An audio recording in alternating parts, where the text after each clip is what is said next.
so often we believe that the odds are against us.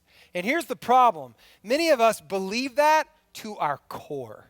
In fact, we believe it so strongly that we will live a diminished life at the sight of Christ, or maybe not even latch hold of Christ. You know people like this because they do not believe that for them, this is something that they can experience. Maybe you are that person. In fact, when you hear Scripture talk about this word freedom or this idea of freedom, when you hear that word, you think, okay, well, I know what freedom means, but I think the Scriptures are probably talking in hyperbole, so they're way overblowing it. And so I believe in freedom, but I think I'm really going to wind up with something that's a diminished version of freedom.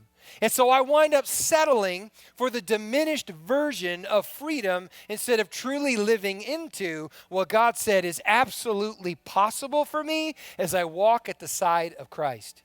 Oftentimes we'll think the odds are against us because our family heritage, our lineage, it never happened for them. My parents didn't do that. I wasn't this way. I was without examples, without people who were willing to pour into me. The opportunities are not there for me. Oh, there's a lot of things that we can say that really come down to the odds are against me. And because of that, we don't move. In fact, what we do is we settle in to a diminished place, not what God has called us out of, but we settle into a diminished place, what we think that we can achieve. And often it basically winds up being what we believe we can achieve on our own. In fact, there are enemies in our life. There are things going on inside of our head. Maybe you don't tell other people about them, but there are enemies going on inside your mind, inside of your heart, and it's in your thoughts that you're always going to be dealing with them. You'll never actually have freedom from them. The odds are against it. I've always been this way. It'll never be any different, even though Christ says, I will be made a new creation. But I think it's probably more of a diminished version of a new creation. And so we keep making excuses.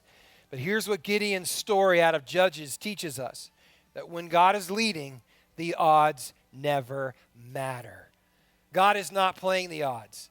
God is leading us to places of peace and rest. In fact, that's the thread that goes through this whole message.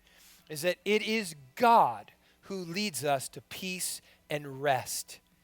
There are many things that we chase in this world that we think are going to give us peace and rest. People are spending billions of dollars chasing those things in their life. It never actually comes through for them. They never actually achieve it, but we continue to chase these things.